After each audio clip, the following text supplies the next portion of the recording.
Welcome to Shriji food. मैं हूं मनीषा ठक्कर। आज हम बनाएंगे सर्दियों के लिए खास अड़दिया पाक। ये बहुत ही टेस्टी और हेल्दी होता है और इसे बनाना भी बहुत ही आसान है। तो चलिए इसे बनाना शुरू करते हैं।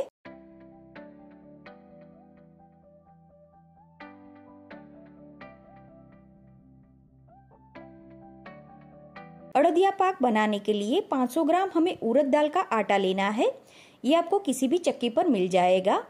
इसी के साथ 500 ग्राम देसी घी लिया है। घी घर पर किस तरह से बनाना है उसका वीडियो मैंने पहले ही आपके साथ शेयर किया है और डिस्क्रिप्शन बॉक्स में उसका लिंक भी दिया है। 350 से 400 ग्राम जितनी चीनी लेनी है। चीनी अपने स्वाद अनुसार कम ज्यादा कर सकते हैं। जरूरत अनुसार हम दूध का इस्तेमाल करेंगे। और इसी के साथ अड़दिया का मसाला बनाने के लिए 10 से 12 लौंग, एक दालचीनी का टुकड़ा, आधा जायफल और 7 से 8 इलायची हमें लेनी है। यहाँ पर मेरे पास इलायची का पाउडर रेडी है तो मैंने इलायची पाउडर लिया है। और हलवाई की दुकान पर जैसा सॉफ्ट अड़दिया पाक मिलता है वैसा बनाने के लिए आप फीका मावा या फिर जो थाबड़ी पैंडा आता है उसका इस्तेमाल कर सकते हैं।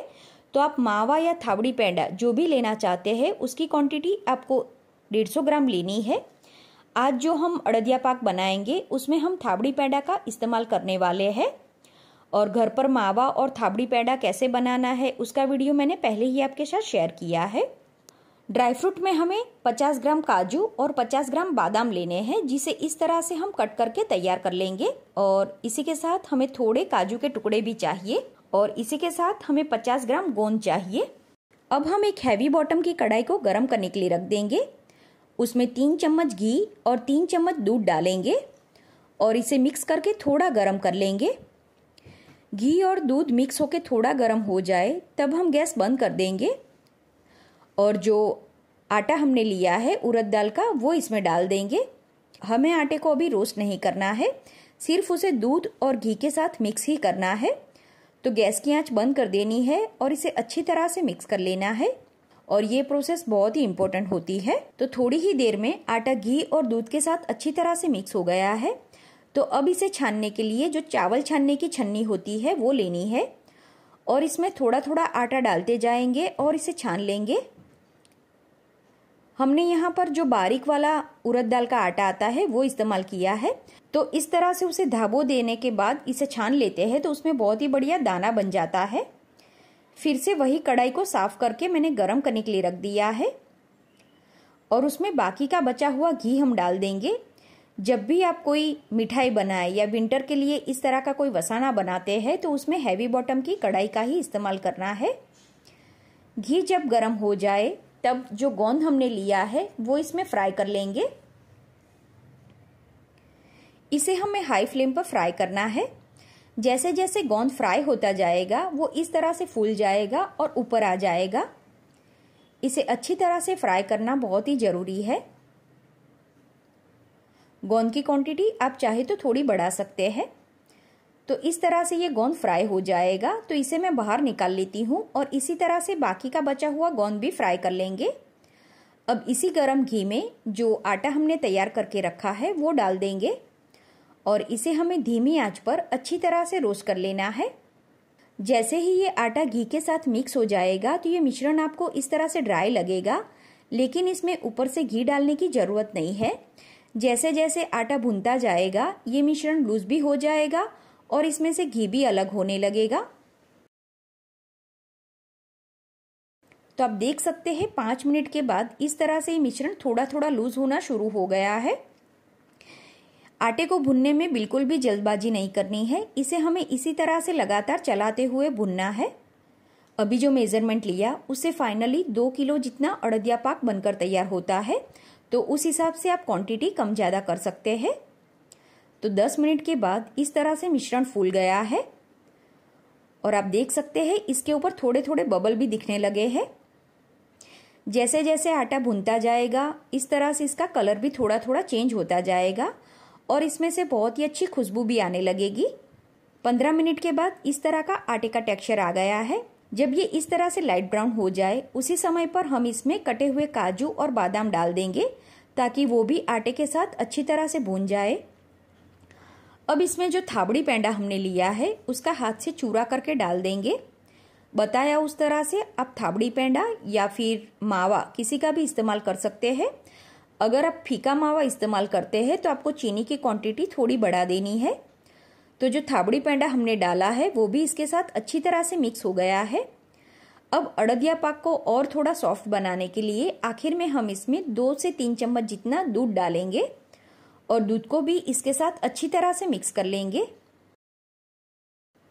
तो दूध डालने के बाद अराउंड मैंने इसे 1 से 1.5 मिनट तक पकाया है और आप देख सकते हैं ये मिश्रण का कलर भी चेंज हो गया है।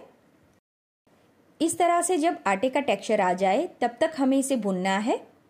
अड़दिया पाक को परफेक्ट बनाने के लिए उसका आटा परफेक्ट भुनना बहुत ही जरूरी होता है। तो आप देख सकते हैं इसमें बहुत ही अच्छा दाना भी बन गया है और इस तरह का इसका ब्राउन कलर भी आ गया है। तो अब हम गैस बंद कर देंगे।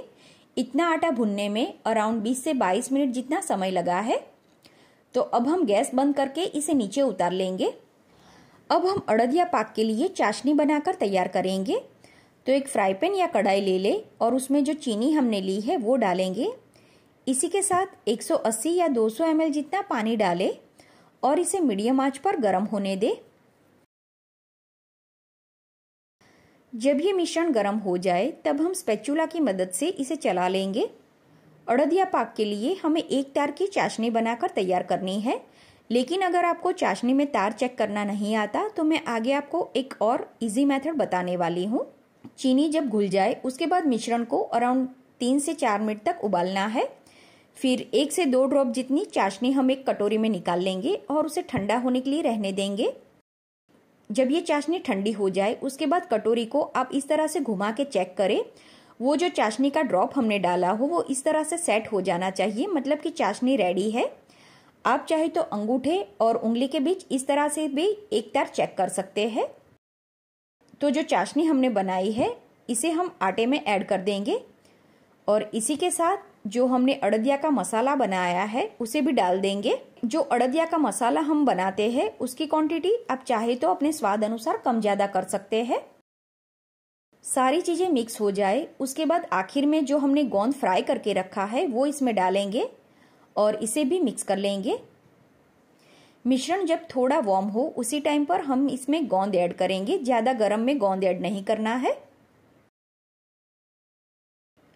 तो ये सारी चीजें अच्छी तरह से मिक्स हो गई है। अब हलवाई के वहां जो अड़दिया पाक का शेप होता है वो कैसे बनाते हैं वो देखेंगे। तो इस तरह से थाली में हम थोड़ा अड़दिया पाक निकाल लेंगे। इसमें से थोड़ा सा मिश्रण ले ले और इस तरह से अड़दिया पाक का शेप देते जाए। फिर इसके ऊपर एक काजू का टुकड़ा रखेंगे। तो इस तरह से अड़दिया पाक बनाकर तैयार करना है। अगर आपको इस तरह से शेप देना नहीं आता तो कोई थाली या मोल्ड ले ले और उसमें थोड़ा घी लगा दे। फिर अड़दिया पाक का मिश्रण इसमें डाले और स्पैचुला की मदद से अच्छी तरह से उसे दबा दे। जब ये थोड़ा ठंडा हो जाए उसके बाद इसके ऊपर आप निशान लगाकर उसे कट कर दे। तो दोनों में से जो भी मेथड इजी लगे उस हिसाब से आप अड़दिया पाक बना सकते हैं। तो इस तरह से आप भी ये अड़दिया पाक बनाकर जरूर ट्राई करें। आपके घर में ये सभी को बहुत ही पसंद आएगा। उम्मीद है आपको मेरी आज की रेसिपी पसंद आई होगी।